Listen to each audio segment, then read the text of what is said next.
Many thanks for joining us on Business Now. I'm blessed. Aminuse. Now let's get talking.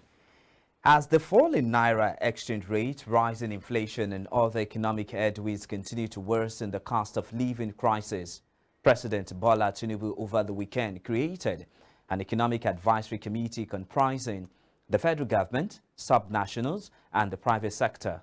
This resulted from talks between the president and key stakeholders at the State House, Abuja, on Sunday evening. Speaking at the meeting on behalf of the federal government, President Bola Tinubu noted that the goal of the committee is to provide additional effort aimed at stabilizing the economy and ensuring the best economic future for Nigerians. Some of the prominent members of the private sector that made the list include the chairman of the United Bank for Africa, Tony Elumelu, and the chairman of Dangote Group, Aliko Dangote. Dangote, who was part of the private sector delegation on the committee, said the gathering will allow stakeholders the opportunity to clarify the specifics of their roles in President Tinubu's Renewed Hope agenda. Meanwhile, Elumelu noted that implementing the decisions made by the gathering will have to propel the country's hailing economy and help alleviate the poverty in the land and help create employment and help put food on the table of Nigerians. In a similar development, economic analysts have lauded the decision by President Bola Ahmed Tinubu to set up a tripartite economic advisory committee with a declaration that this his government might though not have the answers to the nation's problem, but it could not be blamed for not trying. Speaking earlier today as a guest on iBrand Television flagship business program, Business Breakfast, investment banker and stockbroker Rejig Securities and Investment Limited, Ayegbeni Kanabe, noted that the move will go a long way to urgently face the nation's worsening economy. He, however, called on the Nigerian Labour Congress to shelve their idea of embarking on a nationwide protest on Tuesday and Wednesday and support the economic agenda of the current administration. That is the best that has happened.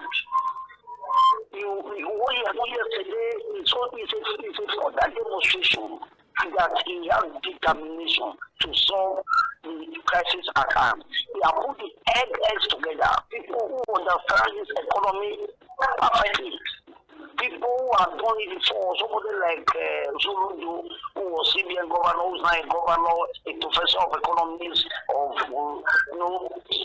people who understand the crisis, please humble enough to say, please come over.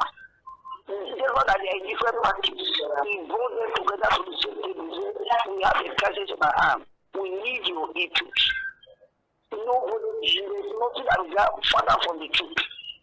No, that is the best that they could do. It's a great demonstration that we want a solution to the problem at hand. So he has gone back to say, oh, this man is alive, he's still alive, this one is alive. You have done this before. This is the Nigerian economy, where it's like your classroom where you are being.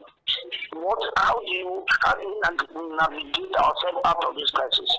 Please, let's sit down together on this round table. Let's talk about it. That's what he has done yesterday. Perfectly.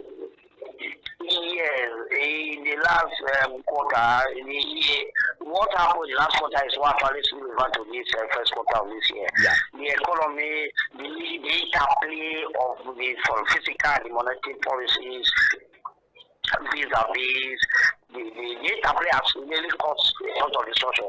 The inflation that Nigeria has witnessed in the last 4 or 5 months, last quarter, maybe not 6 months, he has even gone higher in the last 2 months between the January and February.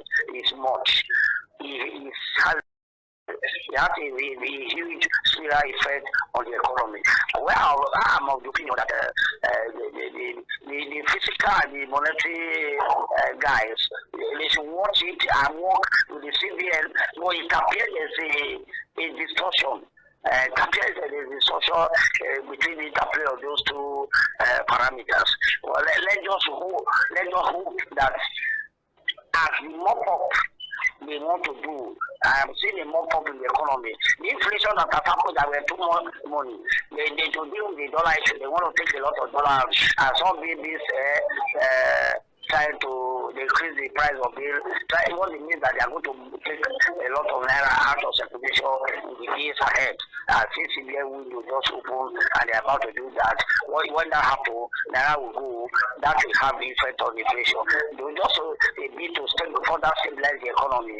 I see the mop up that the CBN just introduced, the mop up of naira, it will further reduce the inflation that we are witnessing. Not just the days ahead, as we enter the final month of the first quarter of the year, let's say the final month of the first quarter, which is March, coming up later in the week. I think we will.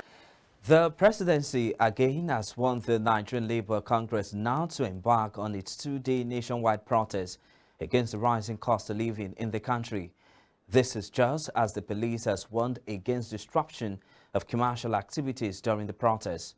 Special Advisor to the President on Information and Strategy, Bayo Onanuga, and the police added down the warnings as 65 civil society groups on Sunday pulled out of the planned demonstration, warning against its possible hijack, arguing that it could worsen the deteriorating situation. Meanwhile, the president of the Nigerian Labour Congress, Joe Ajero, insisted in a statement that the protest would be held on Tuesday and Wednesday as planned. Recall that on February the 16th, the NLC announced the nationwide protest scheduled for Tuesday and Wednesday over the alleged government failure to implement agreement reached between both parties on October the 2nd, 2023, following the removal of fuel subsidy. The decision follows the conclusion of a 14-day ultimatum issued to the federal government to implement measures against the widespread hardship. To other news now, the president of the Association of Bureau de Change Operators of Nigeria, Aminu Gwadabe, says members of the association would consider mergers if the proposed guidelines for their operations go into effect. According to Gwadabe, the proposed merger became necessary as the Central Bank of Nigeria in a draft paper titled Reverse Regulatory and Supervisory Guidelines for Bureau de Change Operations in Nigeria on Friday proposed an increase in the share capital of Bureau de Change operators to 2 billion naira and 500 million naira for Tier 1 and Tier 2 licenses respectively. The APCON president explained that the proposed cautionary deposit is not global practice, neither are BDCs engaging in deposit-taking operations. Gwadabe further stated that APCON's over 5,000 members across the country would be meeting first at the zonal level, and then a committee would be set up to deliberate and come up with the industry stance on the CBN's proposal. It will interest you to know that the currency operators are previously charged are 35 million naira for general license.